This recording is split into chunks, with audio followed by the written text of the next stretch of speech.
Esto es Quien Resulte Responsable, un programa de información y denuncia para una sociedad que dice, ya basta, de impunidad, corrupción y falta de respuesta. Federico Mayorga y un grupo de profesionales de la comunicación presentan temas de actualidad, análisis y entrevistas a personajes de la vida pública. Quien resulte responsable. Periodismo de investigación, crítica y denuncia, sin censura. Ganadores del Premio Nacional de Periodismo en la categoría Denuncia Ciudadana. Amigos, gracias por estar con nosotros. Tengan ustedes muy buenas noches en este su programa Quien Resulta Responsable. Gracias a toda la gente que nos hace el favor de enviarnos sus comentarios, sus correos electrónicos, así como sus sugerencias. Gracias.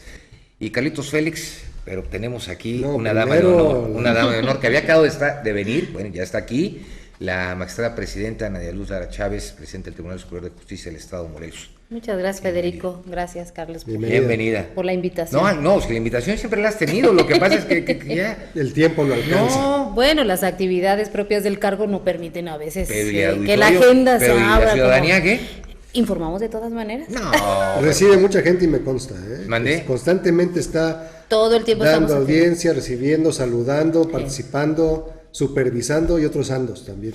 La conozco perfectamente. Y ahora en todo el país seguramente que la van a apreciar también. Y sé de lo que me dices. Sí, caray. De lo que me dices. Carlitos Félix, con el gusto de saludarte. Buenas noches. Magistrada, buenas noches. Muy buenas noches. Federico, y buenas noches a todo México, desde Cuernavaca, Morelos, desde donde buscamos a quien resulte responsable. Y hoy, además de platicar con la magistrada presidenta del Tribunal Superior de Justicia, hay una leyenda que quisiera yo compartirles antes de dar paso a la charla. Platícanos. Cuenta la leyenda de un niño que llegaba envuelto a las oficinas del Distrito Federal. Ay, estás hablando de la delegación Cuauhtémoc. El niño del no delegado asustaba. Monreal. El niño no asustaba. El niño traía... Déjate una torta bajo el brazo. Traía la renta mensual bajo el brazo. Y a Ricardo Monreal le llegó el niño que creyó que era un invento, una leyenda urbana. Y no, era $1.5 million que a través de los líderes que toleran y permiten el comercio ambulante, las zonas de venta de piratería. Es que les quieren subir la cuota. Llegó con ese dinerito en efectivo, billetes de 500, billetes de $1,000, 3 corbatitas de cierta marca, pero también llegó con un aviso, ¿no? Delegado, no le ande rascando, también los delegados se mueren. Usted dígame si le seguimos mandando el paquete o a quién nos dirigimos. Es la leyenda del niño, terrible, porque habla de la corrupción en la Ciudad de México, ¿no? Claro. Como en muchos lugares. Pero ¿sabes qué, Carlos? Lo más triste, porque si debemos de acordar, cuando estaba como candidato Monreal a la jefe delegacional, le pedía al delegado que se hiciera algunos contratos para pago de para que cuadrara bien. Para que cuadrara bien la publicidad y todo. Entonces, lamentablemente, bueno, ya no sé si esto sea manejado y maquinado por él mismo.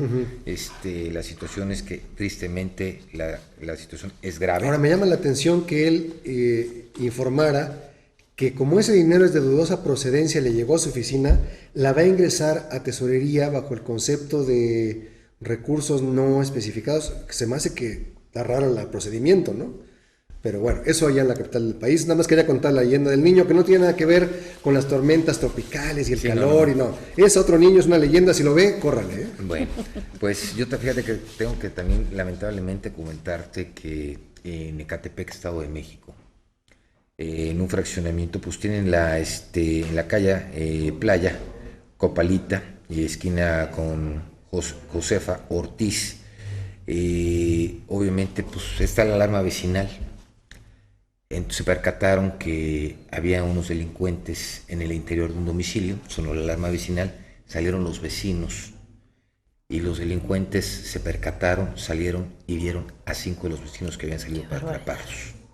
Esto es muy delicado. Hacemos un llamado al gobernador Erubiel Ávila. Dice que el índice delictivo ha bajado, pero señor, solamente probablemente en su colonia o en su fraccionamiento la gente del Estado de México está carente de seguridad y lamentablemente los cuerpos policíacos no están haciendo lo que tienen que hacer, cuidar a la ciudadanía. Ayer hablábamos con el presidente de la Federación de Asociaciones de Colonos de Morelos sobre los retos de la convivencia. al interior, al exterior, de los condóminos, de los colonos, y uno de los temas era precisamente el tema de la seguridad, así que bueno. Pero si les parece bien, entramos en materia para aprovechar el tiempo. Vamos a aprovechar el tiempo. Bueno, pues yo creo que es que hay tantas cosas. Sí. Hay tantas cosas. Por yo supuesto. creo que quiero empezar con una pregunta que hoy yo creo que es importante que todo el país lo sepa. Estamos a unos meses de que entre el sistema acusatorio adversarial a nivel nacional, Morelos pionero en este sistema, que nos platique la magistrada presidenta las bondades, los beneficios que tiene el sistema acusatorio adversarial y también pues, la otra parte, para que nos platique, porque yo creo que toda la gente en toda la República va a estar interesada en este proceso. Por supuesto que sí, yo agradeciendo la oportunidad de exponer en qué condiciones nos encontramos en Morelos en el tema de la implementación del sistema acusatorio adversarial, y podemos presumir con toda certeza que la fase de implementación la hemos superado. Estamos en la parte de consolidación del sistema acusatorio. En este mes, fin de este mes de octubre, cumplimos 7 años con la implementación del sistema. Fuimos el segundo estado de la República después de implementarlo, Chihuahua. Exactamente, y actualmente estamos en el segundo lugar a nivel nacional en esta situación de implementación. ¿A qué se debe esto? Bueno, pues somos un estado que financieramente no está en las mejores condiciones, un poder judicial que tampoco hemos contado con los mejores recursos para poder implementar el sistema. Sin embargo, yo puedo destacar de una manera muy puntual el hecho de que tenemos el mejor de los recursos, que es el recurso humano. Realmente con nuestros operadores judiciales es con quienes hemos destacado a nivel nacional. Sí, claro. Empezamos en un primer circuito que está ubicado aquí en la capital del estado. Iniciamos con 2 salas muy sencillas, con lo mínimo indispensable, pero en ese época de Ricardo Rosas. Así es, en ese entonces con 11 entusiastas jueces de juicios orales. Actualmente son 27 jueces de juicios orales, y los magistrados atienden las salas de manera mixta, es decir, todas las materias que ustedes conocen, penal, civil, mercantil, familiar, etcétera, el penal tradicional, el penal con el nuevo sistema y el penal con el Código Nacional de Procedimientos Penales. Así es. Entonces, podemos decir con toda certeza que Morelos ha hecho un gran trabajo, pero basado en el entusiasmo de su gente. También quiero destacar mucho el hecho de que hemos fortalecido el sistema a través de diversos mecanismos, como es la implementación de un comité de mejora del sistema acusatorio, integrado por 2 magistrados, la magistrada Elda Flores León, el magistrado Jorge Luis Gamboa Olea, la consejera Guillermina Jiménez Serafín y su servidora. ¿De qué manera trabajamos? Bueno, pues hemos hecho un análisis en campo, podríamos decirlo de una forma, para establecer exactamente en qué condiciones estamos operando el sistema, dónde nos falla. Autoevaluando. Así es, haciendo un diagnóstico. Criticándose mutuamente. Sí, exactamente, porque efectivamente hay muchas cosas que mejorar, ¿no? Desde el punto de vista operativo, desde el punto de vista jurisdiccional, porque finalmente sigue siendo un sistema en construcción, no obstante los 7 años de implementación. Los criterios jurisdiccionales siguen en construcción, inclusive a nivel federal. Luego, entonces, es importante que se empiecen a fijar líneas de trabajo, que obviamente con todo el respeto a la autonomía y la independencia de nuestros jueces y magistrados, pero es importante que vayamos generando esta construcción. Pero aunado a esto, hemos también implementado lo que se denomina Tribunal para el Tratamiento de las Adicciones. Este tema es un tema exitosísimo a nivel nacional. Pionero también. Entramos después, siendo honestos, entramos después de Nuevo León. Sí, la diferencia entre Nuevo León y nosotros, y ahora bueno, ya lo tiene Estado de México, los recursos. No, y no solamente eso, déjame decirte que cuando empieza Nuevo León, el sistema acusatorio no estaba implementado en su totalidad. Nosotros sí. Pero además en Morelos estamos atendiendo todos los delitos bajo el sistema acusatorio. Hay estados, por ejemplo, inclusive el Distrito Federal, que no tiene todos delitos los no graves, no están operando. Así es, la diferencia con Morelos es que sí está en ese esquema. Y el TTA, como le llamamos, reduciendo sus siglas, es que las historias que estamos detectando y que hemos trabajado a través de los beneficiarios de este programa, no solamente ha servido para los propios imputados que fueron en su momento y ahora beneficiarios del tratamiento en su persona y en su mejora de superación, valga la redundancia, personal, sino también impacta en sus familias. Próximamente, en noviembre próximo, tenemos los primeros 5 graduados del programa. Son jóvenes de diferentes ámbitos culturales, estratos sociales, económicos, etcétera. Tenemos algún participante que es de una etnia, tenemos chicos que han estado en las calles prácticamente, y gente que aun cuando tenía un empleo, una situación de esta aparente estabilidad, pues desafortunadamente por el tema de las adicciones cayó en el esquema judicial. Obviamente para que alguien pueda entrar en este tribunal, en este tratamiento específico, se requieren ciertas condiciones. Una de ellas es que sea primo delincuente y que tenga un problema de adicciones que sea manejable, ¿no? Sí, también sí, no tenemos internamiento, ¿no? Claro. Entonces, esto ha sido un plus que ha traído al sistema acusatorio. Estamos por hacer la graduación en noviembre próximo de estas 5 personas. Las familias están muy contentas. Pero por supuesto que están invitados. Todos los medios de comunicación estarán invitados, por supuesto, mi querido Federico. ¿A quién le decimos? ¿A tu jefe de prensa o a quién? Yo creo que sería lo propio. Sí, ¿verdad? Ok, con él nos arreglamos. Con él nos arreglamos. Así es. Y bueno, va a ser un evento tan importante que vamos a tener aquí al embajador de los Estados Unidos en México, vamos a tener al representante de la Organización de los Estados Americanos, así es, vamos a tener el evento pues obviamente con el señor gobernador, con los participantes, y vamos a demostrar ahí lo que puede hacer la suma de voluntades. ¿Por qué no nos traes al programa? Pero por supuesto, estamos preparando una presentación. Yo creo que sería muy interesante, sobre todo ver que realmente las bondades que tiene el sistema permite la superación. O grabarlo in situ, quizás también. Yo creo que sería muy interesante para que obviamente llegar a la pregunta, ¿cuáles son las bondades? ¿Por qué este sistema, de acuerdo a lo que se ha hablado, lo que se conoce, va a traer mayores beneficios tanto a la víctima como al primo delincuente, y se va a evitar la impunidad? Y sobre todo, Federico, se evita la reincidencia. ¿Pero por qué? ¿Y por qué las bondades? ¿Por qué los beneficios? Porque vamos, mucha gente no conoce este nuevo sistema, hay apenas estados que lo están implementando, se está hablando, lamentablemente también si hablamos de un parámetro real, en los estados donde se ha iniciado el sistema acusatorio adversarial, pasó con Chihuahua, pasó con Morelos, pasó con Nuevo León, pasó con Zacatecas, está pasando en el Estado de México, en el Distrito Federal, se vuelven más violentos. Sí, bueno, esta es una parte de las políticas públicas de prevención de la reincidencia del delito. Entendemos pues que quien cae en un esquema de esta naturaleza comete un delito, pero con motivo de concomitantemente tiene el problema de la adicción a las drogas. Y podemos hablar de cualquier clase de droga. Sí, claro. Entonces, quien esté en esa situación, lo que se pretende es evitar que reincida en la comisión de los ilícitos. Es una forma de remitir la incidencia delictiva.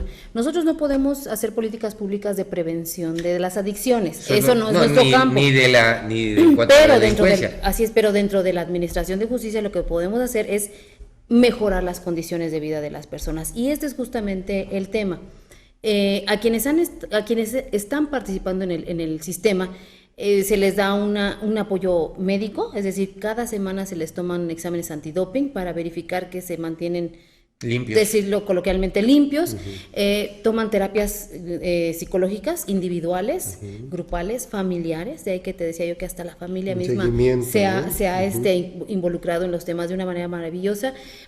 Tenemos el seguimiento de sus actividades, tenemos un grupo específico del mando único que es quienes revisan que salgan a trabajar estas personas y regresen a una determinada hora a su casa, que se alejen de la droga, de cualquier clase de cuestión que pueda alterar sus emociones y sus ánimos, ¿no? Claro, exactamente. Y bueno, tenemos un trabajo muy coordinado con la Secretaría de Salud, les decía yo, con la Comisión Estatal de Seguridad Pública, con la Defensoría, porque los defensores se involucran en el tema. Entonces sí funciona como tribunal, o quedaría mejor otra palabra para definir este esquema. Mira, en el esquema viene de Estados Unidos, sí, ¿no? Y allá sí. se les denominó cortes de drogas. Ajá. Aquí pues, o sea, lo dicen el símil de la figura, ¿no? claro, lo tropicalizamos. Y se le llama Tribunal para el Tratamiento de las Adicciones. Ajá.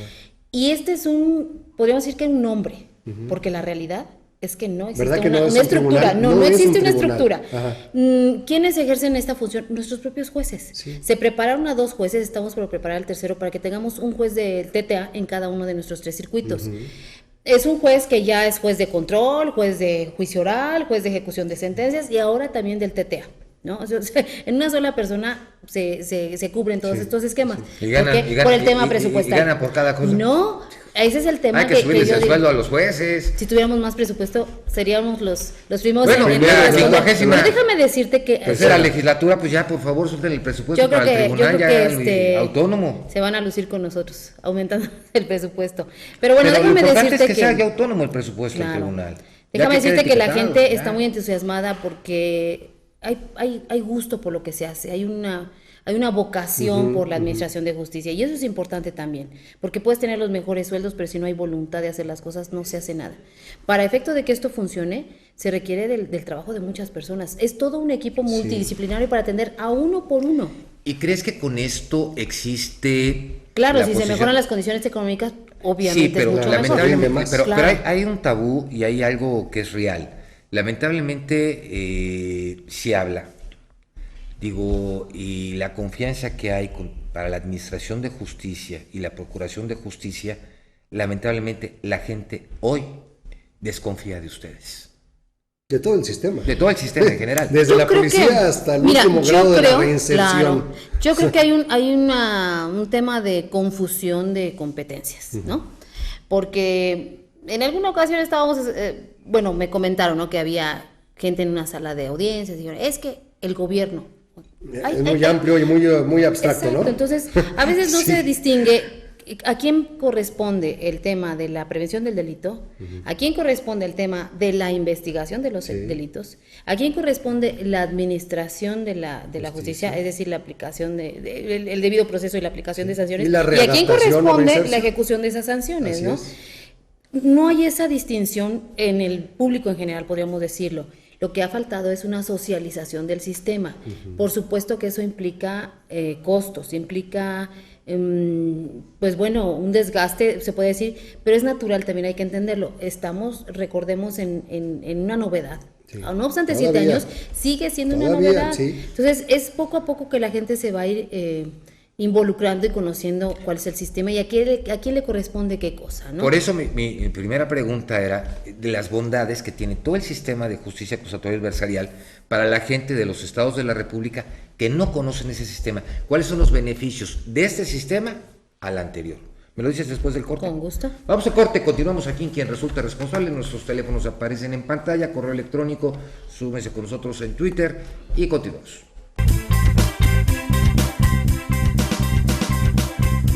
Quien resulte responsable.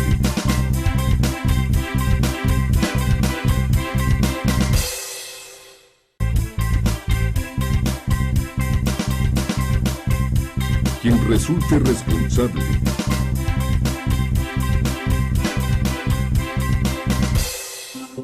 Esto es Reporte Morelos en Quien Resulte Responsable. La secretaria del Trabajo de Morelos, Gabriela Gómez Orihuela, afirmó que al menos 3 alcaldes siguen en la cuerda floja y que podrían ser destituidos por laudos no cumplidos. Los municipios afectados son Amacuzac y Temisco, entre otros. La secretaria mencionó que el monto de los adeudos de laudo en el Ayuntamiento de Cuernavaca ha disminuido de 521 millones de pesos y que este año se han logrado 85 millones de pesos beneficiando a más de 2,000 trabajadores. Estamos teniendo ya de forma conjunta reuniones, promoviendo de forma conjunta reuniones entre los alcaldes electos y los alcaldes que van a salir, para que ambos sepan, uno, cómo va a dejar la situación al que va a entrar, y el alcalde que entra, pues de alguna manera ya empiece a participar en lo que son las tomas de decisiones y que empiece a ver de qué manera o cuál es la problemática que le pueda heredar el alcalde que va a salir y se vayan poniendo ellos de acuerdo, ¿no? Con respecto a esto, a laudos, por ejemplo, te pongo un ejemplo, hemos tenido casos donde nosotros al darle la lista al alcalde electo de las personas que han demandado, muchos de ellos dicen, bueno, estas personas son gente que va a entrar en mi equipo. Entonces dice, voy a hablar con ellos. Nos ha pasado casos donde dice, yo voy a hablar con ellos para decirles que, bueno, que dado que van a entrar a trabajar conmigo o están en procesos de reinstalación, ellos de alguna manera podemos lograr un mejor acuerdo y de esa manera pues dejar lo menos posible las deudas laborales, ¿no? Informó para quien resulte responsable, Fernanda Quintero. Esto fue Reporte Morelos, en quien resulte responsable. Amigos, gracias por continuar con nosotros aquí en Quien Resulta Responsable. Bueno, la pregunta que hicimos, ¿cuáles son las bondades, el beneficio para toda la gente que, vamos, hay estados de la República que apenas se están implementando? Vemos que inició Quintana Roo, San Luis Potosí, vamos, Sonora está en ese tema, Sinaloa está muy por abajo. Sonora está... Muy lejos. Podríamos decir en el 1%. Sinaloa anda igual. En el 0.2. Realmente en la tabla de niveles de avance, Sonora lo tenemos tristemente al hasta final. Abajo. Y bueno, saludos a todos, Sonora. Sí. Ojalá que tengan la oportunidad de hacer las cosas de la manera más ágil, porque no es fácil la implementación del sistema. El problema es que, se están improvisando. Es una de las cosas que está pasando también en el Distrito Federal. Sí, o sea, tuvieron tantos años para hacerlo y ahorita pues de plano, o sea, no está funcionando realmente el sistema. Digo, la gente no está bien preparada. Un ejemplo de que la persona, está fallando, magistrada. Entrevistamos aquí al ex procurador de justicia de Sonora con el tema de los niños que fueron sustraídos porque fue un robo, compraban a los infantes. Fue trata. Decía, pues es que yo me desistí de la acción penal de los papás que pagaron dinero por hacerse de un hijo biológico. Y utilizaron documentos falsos. Porque no era su hijo, no era adopción, era como si fuera un hijo biológico. Dice, yo me desistí pues porque no quería causarle yo un problema a los niños cuando crecieran, vivir lejos de sus papás, que no son sus papás. Dice, caray, ¿en manos de quién estaba la justicia ahí en Sonora? Imagínense nomás. Pues bueno, no podemos hacer, por lo menos en lo personal no podría yo emitir juicio alguno al respecto, pero sí les quiero comentar que con relación a los beneficios de los que tú hablas, por supuesto que hay muchos beneficios. ¿Cómo cuáles? Y pero tenemos que entender que es un cambio de paradigma en la justicia. Anteriormente la gente decía, hay justicia porque tienes a alguien en la cárcel y ya, con eso me doy por bien servido. No, la idea no es que tengamos gente en la cárcel. El nuevo sistema nace por dos razones. Uno, porque las cárceles estaban llenas de gente, eso es real. Y otro, porque los procesos penales eran eternos, ¿no? Eran procesos que duraban 10 años, 15, y todos éramos presuntos culpables. Y además, ¿no? Entonces, ¿y hoy no? Es justamente cambiar la cara al sistema penal. No es fácil, por supuesto que no lo es, pero es posible. Ahora, un proceso penal a más tardar se termina en un año. Hay excepciones a la regla, ¿por qué? Porque, bueno, obviamente hay oportunidades de interponer recursos legales, ¿no? Y eso genera un alargamiento del proceso, pero en un año y medio tú tienes una sentencia hasta en segunda instancia y podríamos pensar que hasta agotado el juicio de amparo. Obviamente contra lo que teníamos que... Créeme que a partir de que entramos a la responsabilidad, en 2012 lanzamos un programa en el tribunal que se llama Programa de Depuración de Causas Penales del Sistema Tradicional. ¿Por qué? Porque estaba abandonado y todo el privilegio y toda la atención era para el sistema acusatorio. Acá estábamos avanzando muy rápido, con una transparencia enorme, porque además el juez frente a las partes, frente al imputado, frente a la víctima, frente a fiscal y defensa, y el público que asiste a una audiencia, cambia el paradigma, ¿no? Sí. Es la transparencia. Perdón. Entonces, como estábamos abandonando aquello, lo que hicimos fue implementar ese programa para avanzar los procesos penales. Hemos abatido ya, podríamos decir que el 50% para poder resolver temas. Encontramos procesos de 10 años, de 16 años, sin sentencia. Sin sentencia. ¿No? Pero fue necesario hacer una revisión de lo que teníamos, de cuál era nuestra realidad para poder generar y si me voy a la ley, pues esos asuntos ya están muertos. Porque no todos, porque son asuntos graves, ¿no? Pero al momento de no tener movilidad, el expediente... Digo, hay excepciones. Por ahí hay una reglita de acuerdo a la ley. Hay excepciones porque hay asuntos graves, ¿no? Pero también había casos en los que, por ejemplo, quienes estaban procesados bajo fianza, es decir, que seguían su proceso en libertad, pues habían ido a firmar durante más años que les hubiera durado la condena original, ¿no? No estaba prescrito, pero simplemente la sentencia que les hubieran impuesto, la condena que les hubieran impuesto, ya superaba el tiempo que habían estado firmando. Obviamente hubo que hacer un análisis, una revisión y resolver la situación legal de todas esas personas. Pero eso lo tuvimos que hacer como una cuestión necesaria para no abandonar el sistema tradicional. Ahora, contra el nuevo sistema, por supuesto que tenemos con un privilegio el respeto a los derechos fundamentales, el debido proceso, el principio de presunción de inocencia, ¿no? La inmediación que hay con las partes, la publicidad con la que se manejan los juicios. Realmente hay un gran beneficio. Ha faltado, seguramente lo coincidirán conmigo, por la socialización. Completamente. Porque o metemos recursos a la implementación, pero vamos, o lo socializamos. Aquí, ¿no? lo importante es que la gente sepa cuáles son las ventajas. O sea, porque vamos, tú lo acabas de decir, hay procesos que se tardan 2, 3 años, 10 años, en fin, y es lamentablemente para el denunciante como para los presuntos. Un calvario. Es un calvario. Entonces, mira, ¿qué Fede, beneficios? yo te voy a decir una cuestión.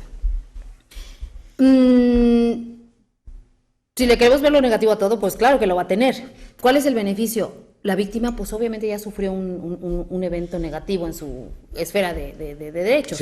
¿no? O sea, es victimizada, Claro. luego se victimiza nuevamente proceso, al momento que llega a presentar su denuncia se victimiza nuevamente. Puede ser el caso, puede ser el caso, no siempre, puede ser el caso porque yo también sé de casos donde la atención ha sido excelente. Y finalmente es un proceso por el que tienes que pasar. No puedes evitar una denuncia, no puedes evitar la presentación a lo mejor de testigos, no puedes evitar la emisión de un dictamen pericial en X circunstancia. Sí, porque si buscas justicia tienes que pasar por el proceso. A mí lo que me preocupa, porque lamentablemente se ha dado y se está dando en varias partes de la República, donde los fiscales no presentan el caso como tal, como debe de ser. Y obviamente, ¿qué pasa? El juez, obviamente, con ese equilibrio... Esos son los bemoles que tiene a lo mejor, por eso, pero no es nuevo. Déjame. ¿No? Entonces, ¿qué es lo que pasa? El sentir de la sociedad es donde vincula la corrupción, donde se da la impunidad, donde, ¿cómo le puedes decir a un papá, sí, que a su hija fue violada, sí, o que su hijo fue asesinado, si el fiscal no presentó los elementos por un error y esta persona queda en libertad?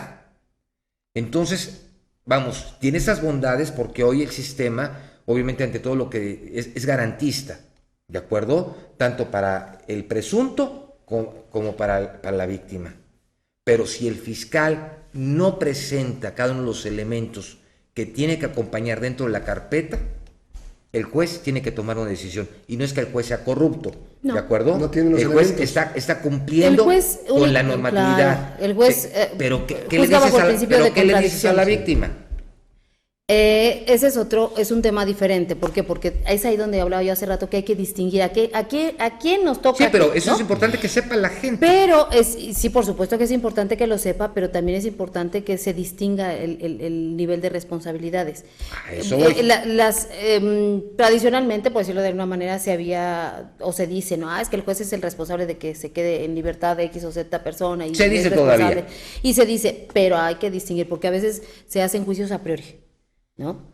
Habrá que ver si realmente hubo una deficiencia técnica en el fiscal, ¿no? Para presentar el caso ante el juez, que eso suele suceder, ¿no? En algunos de los casos que se llega a una sentencia absolutoria por una falla, ¿no? Por una de falta probatoria, ¿sí? Y no necesariamente por un error judicial. Obvio, los jueces también son seres humanos y se equivocan o cometen errores de otra naturaleza. No podemos meter las manos al fuego por nadie, pero si estamos hablando de un parámetro de legalidad y estamos hablando de un parámetro donde se debe de juzgar a la luz de todos estos principios que cubren el sistema acusatorio, pues ese es el deber ser, ¿no? Sin embargo, pasan cosas, por supuesto. No podemos tampoco cegarnos ni tapar el sol con un dedo porque no se da. Tenemos que fortalecer, como ya está sucediendo, la parte de la fiscalía, ¿no? Ha habido una gran preocupación para que el área de servicios periciales, el área forense, el área de fiscalía en términos general, policía de investigación criminal, sea fortalecida. Ahí es donde está el principio de la impunidad o no impunidad. De hecho, ayer en ¿no? San Luis Potosí, el secretario de Gobernación, Miguel Ángel Osorio Chong, dio la bienvenida a los policías para capacitarlos para el nuevo sistema acusatorio adversarial, lo que es la prevención del delito, para también estar preparados, porque al final de cuentas son los primeros en llegar a la escena del crimen. Entonces, Aquí la posición es que la gente debe entender que realmente las fiscalías son las encargadas de presentar y solicitar la orden, en caso de delito grave, la orden de aprehensión, o en su caso, porque este es el sistema que realmente trae muchos beneficios, citar a las partes una citación para que se presenten y entonces se presenten los cargos. En caso de que no se presente, entonces ya el fiscal puede solicitar la orden de aprehensión. Y es donde entra todo esto para entrar a lo que es la justicia alternativa, para poder llegar a una negociación. Medidas alternas de resolución de conflictos. Entonces, eso es importante porque muchas veces, digo, en la mayor parte de la República pero decía no la magistrada, yo no quiero arreglarme, quiero que lo metan a la cárcel y la pague. Yo creo que esa no es la posición. Ya no es el paradigma de este nuevo sistema. O sea, las cárceles no tienen por qué estar llenas de gente. Que esté la gente que tiene una responsabilidad, que ya se juzgó y ya se encontró responsable de la comisión de un delito y delito grave, ¿no? Pero también hay otras opciones, es también una forma diferente de hacer justicia, estas salidas alternas, ¿no? El apartado A y el apartado B. Hablamos, por ejemplo, de la suspensión condicional del proceso, que son, en este caso, quienes pueden entrar, por ejemplo, al Tribunal de Tratamiento de Adicciones. ¿No? De las medidas cautelares. Hablamos, por ejemplo, del procedimiento abreviado, que es cuando una persona confiesa el delito, pero no es suficiente, o sea, la confesión no es suficiente, no, de ninguna manera, tiene que haber otros elementos de prueba que confirmen su versión, y entonces sí, hay beneficios. ¿En qué sentido? Bueno, pues se le reduce la pena y se juzga de inmediato, ¿no? Los acuerdos reparatorios, por ejemplo, que también existen para que la víctima tenga oportunidad de tener valga la redundancia, de acceder más brevemente a una reparación del daño, ¿no? Y obviamente también... Eso es importante que todo el auditorio lo sepa, de que se vaya familiarizando. Sí, porque ¿qué pasaba? Antes hablaban de la reparación del daño y eran cuentas incobrables. Y hoy con este nuevo sistema que van a ir conociendo en diferentes estados de la República, sí se consigue la reparación del daño, porque se llega a un acuerdo con las partes, obviamente estando presente el juez la autoriza, y en caso de que no cumpla la persona, entonces se le dicta la orden de aprehensión. Hay casos, mira, yo creo que como todo en el mundo, ¿no? Hay diferentes casos y cosas y situaciones. Hay ocasiones en que el imputado, ¿no?, a quien se le señala como responsable de un ilícito, acepta la responsabilidad, hay pruebas de esto, entonces dice, bueno, voy a asumir la responsabilidad, ¿no? Y tiene condiciones económicas para pagar. En esa situación, bueno, pues entra en un acuerdo reparatorio, establecen la forma, el monto, tiempos, etcétera, y ahí puede terminar un asunto. Hay ocasiones en que, no obstante que quisiera, pues no puede, ¿no? Hay requerimientos a través del procedimiento económico o activo. No puede, económicamente no puede. Mira, hay un principio de derecho que dice que nadie está obligado a lo imposible. Así es, punto. ¿Ya? No puedes pagar lo que no puedes. Pues claro, pero entonces, ¿no? Yo creo que vamos a... No, ese es independiente. Una cosa es la pena personal, entonces, la privacidad de la libertad, y otra es la cuestión de la reparación del daño. No, yo creo que aquí tenemos que empezar a entrar en el esquema de la ley de víctimas. Te pongo un ejemplo, 100,000 pesos, y el señor pues gana el salario mínimo. Así es. El ofendido no quiere aceptar el pago del 50% de su sueldo. No es que no quiera aceptar, lo que pasa es que tiene que ser asequible también la pena, ¿no? En sus condiciones, pues también tiene que vivir, pues claro. Por eso está hablando del 50%, pero el señor dice, no quiero, yo quiero que me pague todo. Eso tendría que ser en un caso en particular. Cada caso es especial, o sea, aunque parezca, a lo mejor todos son delitos de robo o todos daño, pero cada caso es diferente, ¿no? Y tenemos, perdón, valga la expresión, juzgar con relación a cada caso en particular, no podemos estandarizar, por una parte, pero por otra hay que recordar que tenemos en Morelos la llamada ley de víctimas. Sí. Es un tema que está también como una parte del fortalecimiento del sistema. Letra muerta. Relativamente, y no por falta de voluntad, también ahí debo ser muy puntual porque he tenido la oportunidad de tener acercamientos con quienes integran el comité de víctimas, y me parece que son personas que están muy involucradas en el tema, que quieren atender el tema. Hay un fondo ahí de 30 millones de pesos, tengo entendido. El problema es que pues se tiene que generar una normatividad. Una normatividad, un reglamento. Un reglamento, una norma secundaria, para el efecto de que pueda hacerse efectivo ese recurso, ¿no? Y víctima no solamente es quien es etiquetado de esa manera, por decirlo de alguna forma, en el proceso penal, sino también puede ser sin el proceso penal y sea reconocido como tal por ese comité. De ahí que digo, falta mucho por trabajar en el tema. Hay los recursos, pero pues hay que hacer lo propio para poder aterrizarlo, ¿no? Me parece que es muy interesante porque Morelos es uno de los pocos estados que tiene el esquema y estamos innovando en muchas cosas. Y eso es importante que en todos los estados ojalá y quede implementado esa posición para que se le reconozca a la víctima como tal y que obviamente aquí es importante que de alguna manera se formen esos comités, pero exista realmente la reglamentación de los mismos. Definitivamente. Si no, es que no se dio gratuitamente. Yo recuerdo que me tocó estar en la Procuraduría en aquel entonces cuando se echó a andar el sistema. Requería un esfuerzo brutal del Foro Morelense de Abogados, cambiar planes y programas de estudio de las universidades, la infraestructura física de los tribunales, cambiar y sensibilizar a los operadores. El modelo, me acuerdo, Oaxaca, Chihuahua, Chile, que también nos trajeron, más una agrupación que se llamaba USAID, Pro Derecho de los Estados Unidos. Porque todavía la gente hoy, magistrada, sigue creyendo que cuando entre los juicios orales va a ser con un jurado y con... Así como los ven en las películas, no es así. Carlos, hay que ser muy claro. Vamos, el Código Penal anterior, digo, te tomaba en cuenta, te tomaba eso en cuenta, ¿eh? Sí. O sea, bueno, hace muchos años el Código Penal existía el jurado popular, y que nunca se implementó. Y también existía la libertad bajo palabra. También, que también estaba estipulado en el Código Penal como tal. Sí, había otra forma de garantía, como que un tercero nunca me tocó ver una libertad bajo palabra. Ni tampoco... Sí la llegó a ver, pero eran delitos muy simples. Exacto. Lo que nunca hubo fue el jurado popular. Tampoco me tocó verlo en la vida. Así es todavía. Hubiera sido interesante. Así es. Creo que antes del Código de 96 todavía existía el jurado popular. Muy interesante como objeto de estudio y contrastar, ¿no? Porque sí hemos evolucionado, evolucionado, lentamente, dolorosamente, yo creo que pero no un avance. Yo creo que no ha sido lento, pero no yo creo que sí. No, mira, creo que sí. A ver, yo creo que sí. Sí, vamos, en cuestión de administración de justicia, mi punto de vista muy personal, vamos, sí ha sido lento, pero yo siento que este proceso ha sido muy rápido. Por ejemplo, para Morelos ha sido rápido. Si realmente ves lo que, digo, tienes la ley de menores, sí, ves atención, víctimas, vamos, tienes muchas cosas que han sido de primer nivel.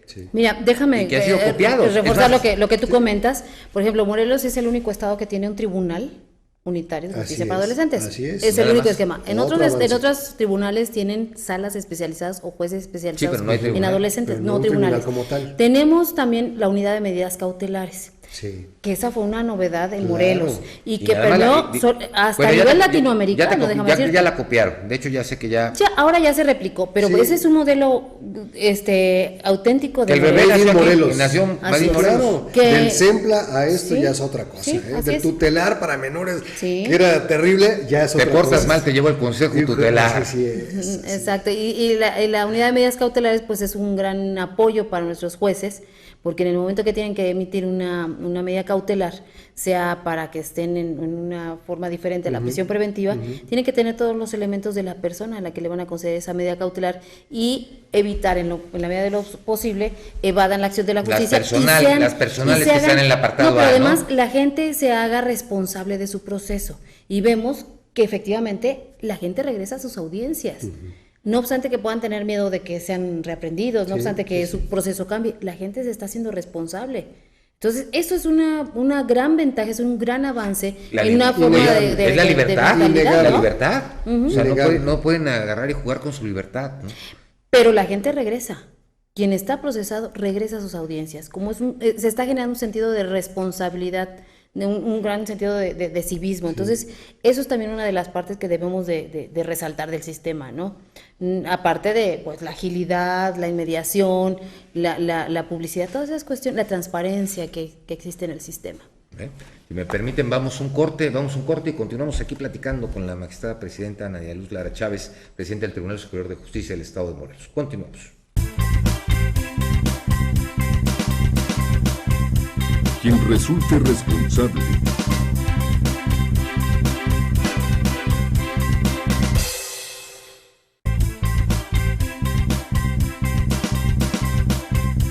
Quien resulte responsable.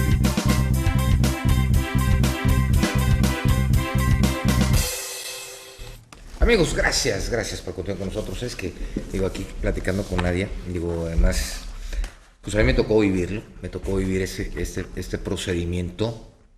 Sí me quedé yo con un mal sabor de boca, pero sí hay cosas que definitivamente tienen sus ventajas y hay que ser claros, ¿no? Digo, creo que es triste lo que voy a decir, pero echando a perder se ha ido aprendiendo.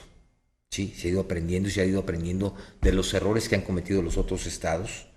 Digo, y posiblemente se han tomado modelos muy interesantes que han beneficiado para que hoy Morelos sea pionero y se les pidan a sus magistrados y todo, a todos lados, para que vayan a dar conferencias, para estar capacitando al Poder Judicial Federal.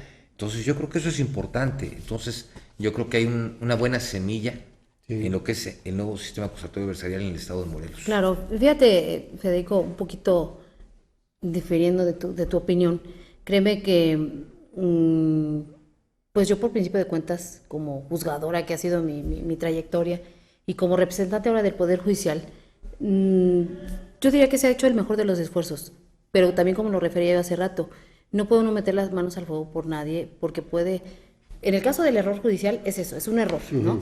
En el caso de una, puede haber una interpretación jurisdiccional diversa, ¿no? Y que cambie con una interpretación desde otra óptica. Pero cuando se trata de dolo, esa es otra cuestión, ¿no? Ese es algo que nosotros no solapamos. Es que no podemos determinar si hubo dolo o no dolo. Para eso hay formas, ¿no? Sin embargo, créeme que no somos la excepción. Eso no es una justificación. No es así como decir, como dice el dicho de mal de muchos. No.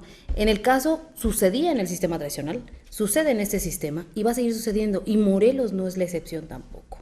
Tenemos otro estado de la República, y te recordarás de algún caso que hubo en Chihuahua, muy sonado a nivel nacional, ¿no? Somos seres humanos.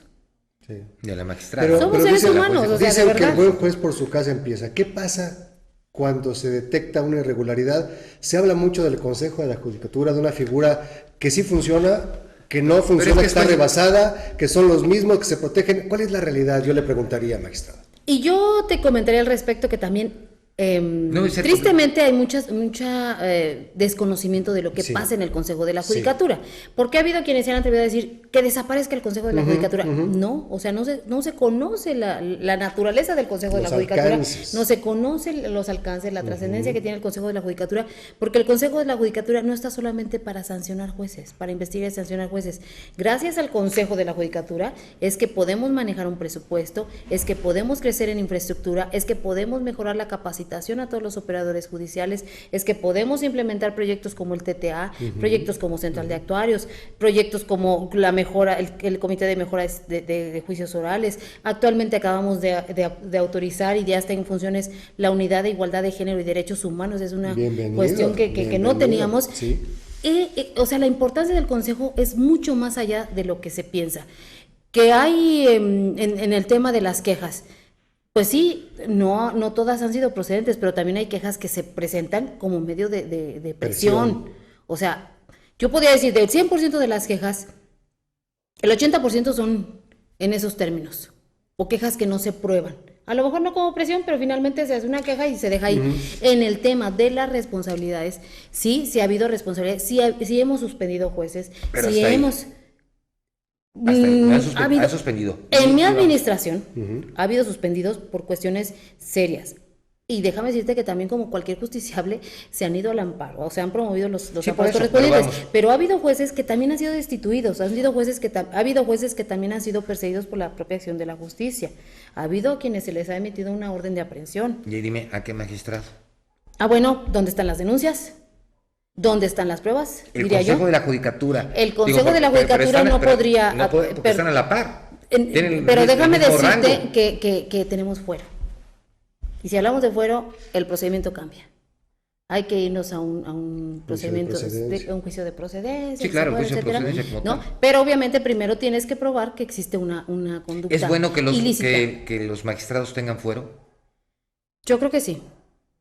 Y lo mismo diría, por ejemplo, ahora que no viene al caso, pero también es un tema que se da a colación, el fuero de los presidentes municipales, ¿no? O sea, por los lados, entre otras por cosas. supuesto que sí, porque es una forma que tienes de tener la tranquilidad de ejercer tu función tu función jurisdiccional sin presiones externas. Déjame comentarte que en algún tiempo los jueces tuvimos fuero. Sí. En el momento en que se nos retiró el fuero a los jueces, es decir, primera instancia, créeme que se pone en un riesgo serio la función jurisdiccional. Sí, ¿Por claro. qué? Porque rompe la imparcialidad. ¿Por qué? Porque hay alguien que te puede estar diciendo en este momento estás cometiendo un delito desde su punto de vista, desde su óptica, y un juez perder ahí toda su trayectoria y su autonomía. Como juzgadora, ¿no? Hoy trasciende una noticia que fueron entregadas 45,000 firmas para pedirle al presidente de la República que en nombramientos de la Suprema Corte de Justicia de la Nación no se incluya militantes de partidos ni amigos de funcionarios. Yo me referiría al Poder Judicial. ¿Usted qué opina de que hay cuotas de poder, que hay amigos, que hay prebendas, que hay facturas, que hay empujoncitos? ¿Cómo la ve? Y yo diría que con todo el respeto a las personas que han sido designadas como ministros, como magistrados, me parece que eso es lo que debiera de ser. Debiera de privilegiarse la carrera judicial, porque para que algo, para que una institución el tribunal, gente de los tribunales, la misma corte, la gente que quiera que sea por medio de examen, que se prepare, que sea por medio de examen, que haga carrera, no que sea el Congreso local el que diste el visto bueno, porque entonces son favores políticos, entonces no tiene por qué ser así, tiene que ser el exactamente, tribunal, no puede decir de qué se trata, ¿no?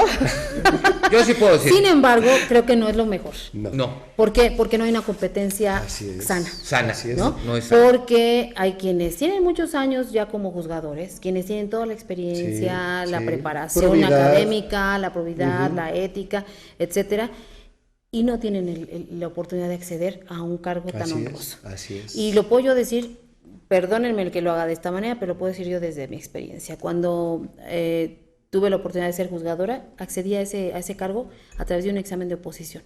El primer examen de oposición que se hace por el Consejo de la Judicatura, y gané mi plaza así. Eso por supuesto que te da una independencia total y absoluta. Sí, porque además es algo que te ganaste. Sí. Después de más de 13 años, aproximadamente 13 años que yo había estado como juzgadora, tuve la oportunidad de participar en ternas para ser magistrada. No es fácil, porque entras en un terreno político.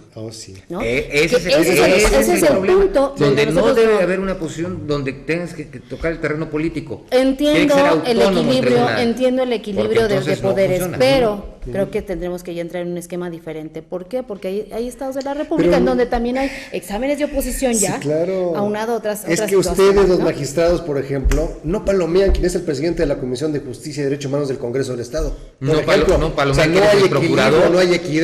En los otros poderes, por ejemplo, no tenemos un representante en ejecutivo o legislativo. ¿Por qué el legislativo del Consejo? Es incongruente, ¿no?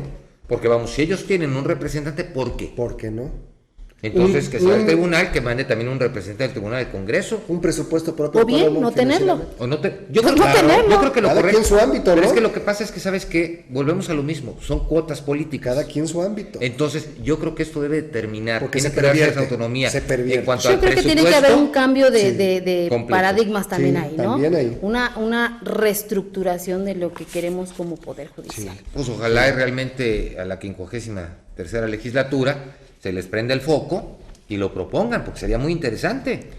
Que pasen la historia por algo positivo, ¿no? Creemos que sí hay que pasen la historia, pero por algo positivo. Los nuevos diputados.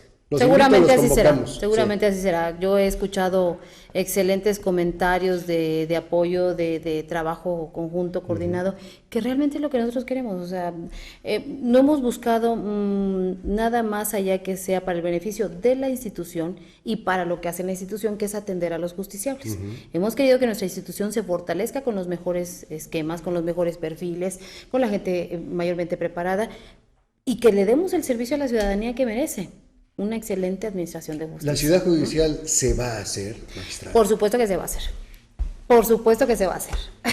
¿En qué tiempo? Nos encantaría. El tiempo no lo sé. La cuestión es que este es un proyecto de su servidora que ante una necesidad verdadera, real, urgente de lo que tenemos aquí en el primer distrito, y ha habido un buen eco.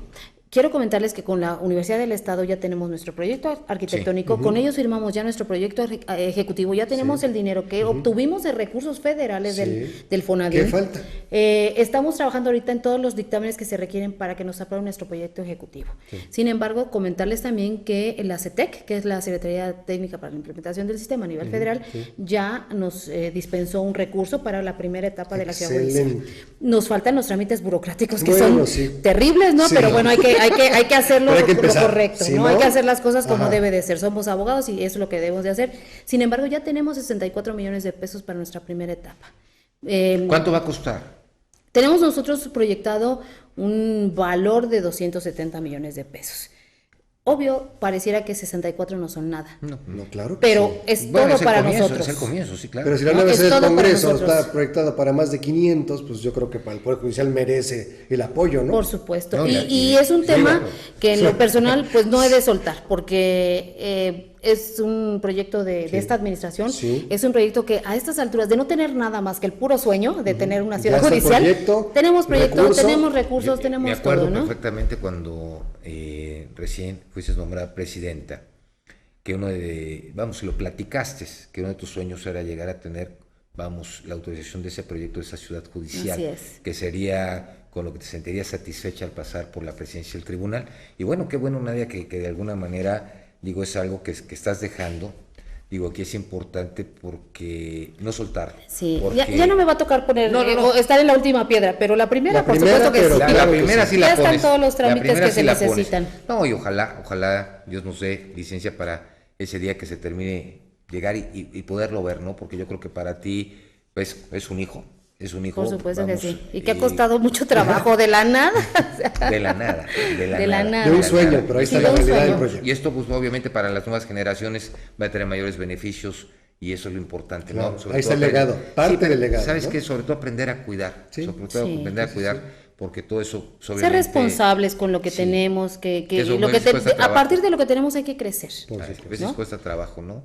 Pero bueno... Pues ¿cuánto nos queda tiempo? Ya tiempo para despedirnos y agradecer su presencia, que resulta responsable. Al contrario, muchas gracias, muy honrada por la invitación. No, al contrario, para nosotros es un honor, es un honor de veras, de corazón. Gracias, Nadia, por venir. Muchas gracias. Carlitos, los twitters. Pues mañana, porque ya nos está corriendo, les prometemos que mañana damos lectura a todos, les dedicamos un bloquecito. Temas muy interesantes. Oye, ponle mañanitas a nuestro director jurídico también de la Ciudad de México, Eduardo Villanueva, que también es su santo, el 7 fue su cumpleaños. Ponle mañanitas para cerrar con ellas. Y gracias, nos vemos el día de mañana. Que tengan buenas noches y nos vemos mañana. Esto fue Quien Resulte Responsable, un programa de información y denuncia para una sociedad que dice: ya basta de impunidad, corrupción y falta de respuesta. Quien resulte responsable. Periodismo de investigación crítica y denuncia. Sin censura. Hasta la próxima. Continuaremos buscando a quien resulte responsable.